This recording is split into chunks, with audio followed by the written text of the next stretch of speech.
I record my own voice to prove I am not imagining it, and I still fail. It starts at 1:17 a.m., when the call center is quiet enough that I can hear the fluorescent lights. I sit in my cubicle under the soft blue glow of 3 monitors, and I open the voice memo app on my phone. I hold it close to my headset mic and whisper the time and date, my employee number, the queue count, and the fact that I am wide awake. Then the headset clicks, and a recording plays. It is my voice, not a live caller, not my supervisor. Babe, I hear myself say, very clearly, in the same tired cadence I'm using right now, I need you to stop calling me from room 412. I have never been in room 412. I freeze so hard my shoulders cramp. The voice memo keeps rolling in my hand, capturing the dead air that follows. My screen still shows no incoming call. The phone system shows no activity. The other agents are scattered along the aisle, each in their own bubble of half-lit fatigue. Nobody reacts. I pull the headset off one ear and listen again. The way you listen for a noise in a house you swear is empty. The recording ends with a soft tone and the faint sound of a door latch. I stare at the voice memo timer. I say, into my phone, that was not a call. That was not live. The headset clicks again. My own voice plays, quieter this time, like I am leaning away from the mic. Do not say that out loud. They hear you through the ceiling. My stomach turns. I stop the voice memo and play it back immediately, expecting proof. The memo contains only my initial whisper, the time, the date, and then me saying, that was not a call. That was not live. It does not contain the 2 recordings from the headset. It does not contain my voice warning me. I start a new memo. I place the phone flat on the desk under the headset cable, as close as I can get it. I tap record. I look at my monitor. I wait. The headset does nothing for almost a full minute, long enough for my heart to slow and for embarrassment to creep in. I am a grown adult on a late shift, spooking myself with static. The click comes again. I hear my own voice, and this time I am crying. I am begging. Please, I will do anything. Just give it back.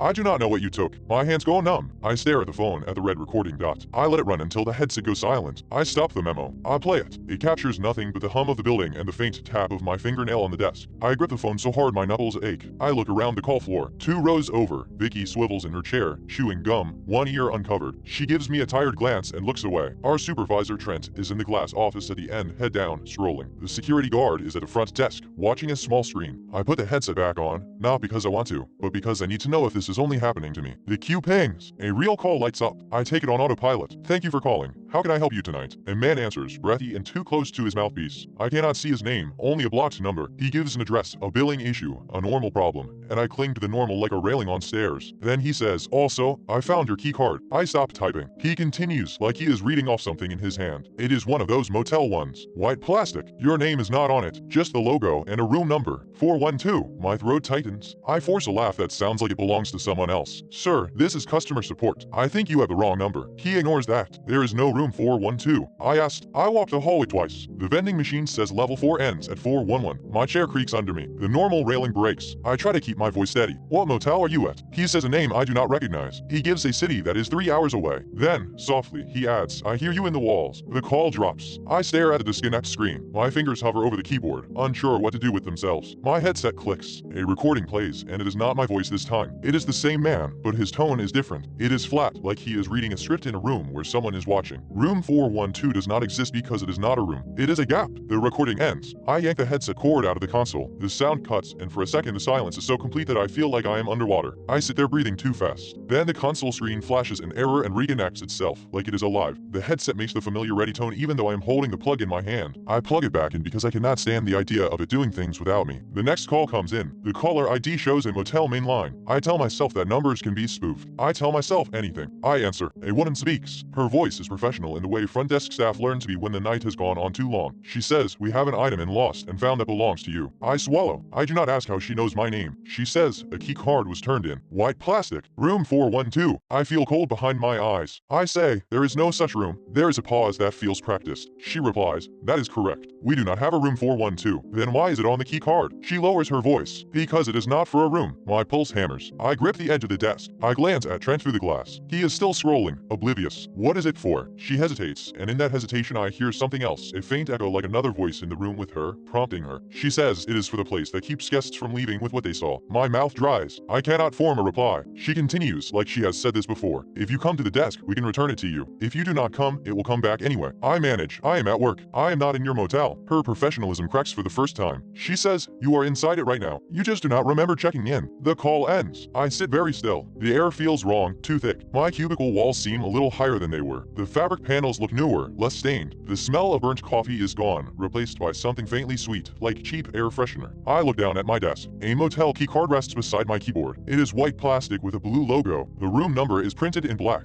412. I do not remember it being there. I do not remember ever seeing it in my life. I pick it up with 2 fingers like it is contaminated. It is warm, as if someone has just held it. I stand and look over the top of my cubicle. The call floor looks the same and not the same. The rows are longer. The carpet pattern is different. The clock on the far wall reads 1:17 a.m. It was 1:17 when I started the first memo. That was over 20 minutes ago. I checked my computer clock. It also reads 1:17 a.m. I check my phone. It reads 1:17 a.m. I scroll to the voice memos. The first memo is gone. The second memo is gone. Only one remains, and it's titled automatically with the date. Its length is 3 seconds. When I play it, I hear my own whisper, time and date, employee number, queue count, and then it cuts off mid-word as if someone has reached in and pinched the audio file close. My skin prickles. I look up at the ceiling tiles. The fluorescent lights are too bright now, too white. The vents seem larger. I hear a faint rustle above, like paper sliding. I sit back down and try to act normal because the alternative is to start screaming. I slide the key card into my drawer and shut it. I tell myself I will deal with it later, when I'm not under lights that make everything look like an operating room. The headset pings with a new call. I answer with my script. My voice shakes. A man responds, and I know him immediately because I have heard him in my headset recordings. He speaks like he is smiling. He says, "I'm calling to confirm your wake up." I say, "Who is this?" He chuckles. The sound is too close, like he is in the cubicle with me. He says, "You always ask that. It never matters." My fingers curl around my pen until it snaps. I say, "Why is my headset playing recordings of future calls?" He does not answer the question. He says, "Check the drawer." I do not want to. I pull the drawer open anyway. Inside is not my normal clutter. Not the spare pens and stress ball and sticky notes. There is a folded motel brochure, glossy and thick, and a little paper sleeve that looks like it held a key card. My drawer smells faintly of chlorine. My throat closes. I unfold the brochure. On the front is a photo of a low building lit by sodium lamps, the kind of place you pass on a highway and never think about again. The name is printed in friendly font. The address is the city the caller mentioned, 3 hours away. On the back is a map of the building layout. Level 4 ends at room 411. My pen pieces fall onto the desk. I whisper, "This is not real." The man on the line says, "Do not say that out loud." I stare at the brochure until the glossy photo seems to shimmer. I feel a strange pressure behind my forehead, like a hand pressing from the inside. I say, "What do you want?" He says, "I want you to remember the part you keep losing." My stomach lurches. I say, "I have never been there." He answers gently, like he is correcting a child. "You have been there many times. You work there too." I glance around. Vicky is not in her chair anymore. Her headset sits on the desk, the ear pads turned up like a sleeping animal. The chair is pushed in neatly, like she has clocked out. I do not remember seeing her leave. I look at the aisle. Several other chairs are empty. The call floor is thinning around me,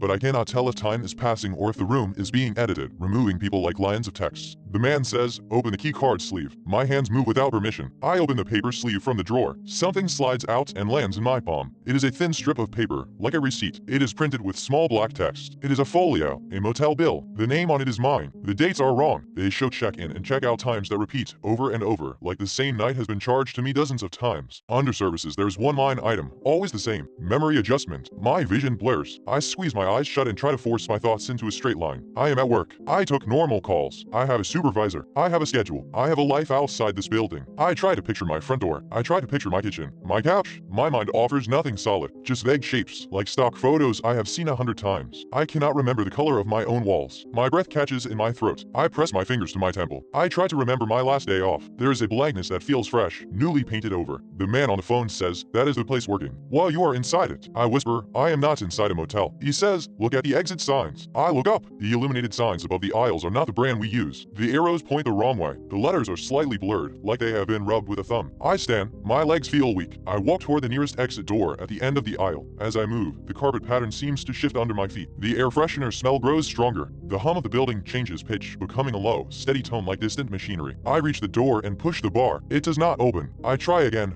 harder. The door does not budge. The bar is warm, like skin. I look through the narrow window. Instead of the expected hallway, I see a motel corridor. Beige walls, brown doors with brass numbers, a flickering ice machine sign. The carpet outside is the same pattern as beneath my feet. My stomach drops. I stumble back. The man on the phone says, "You see it now." My headset cord stretches behind me like a leash. I realize I am still wearing it. I did not even notice. I say, "Why?" He says, "Because you keep calling yourself to warn yourself, and you keep forgetting the warning as soon as you step through." I turn and look at the call floor. The cubicles look less like cubicles now. The partitions are too evenly spaced, too identical, like doors in a hallway. The overhead lights flicker in a rhythm that makes my eyes ache. The far wall seems farther away than it should be. I walk back to my desk, fast. As that, I grab my phone and open a new voice memo. I hit record and speak quickly, forcing the words out. If you hear this, you are not crazy. The headset plays recordings. The call center is connected to a motel. The key card says 412. Do not go through the door. I stop. I listen. The memo plays back perfectly. My voice is clear. The warning is there. Relief hits me so hard I almost laugh. Then the headset clicks. My own voice plays calm and familiar, like an older version of me who has practiced saying it. Thank you. That will help for about 30 seconds. I stare at my phone. I stare at the memo. The memo file name changes while I watch. The date disappears. The title becomes untitled. The duration shrinks. The seconds counting down in reverse without any sound.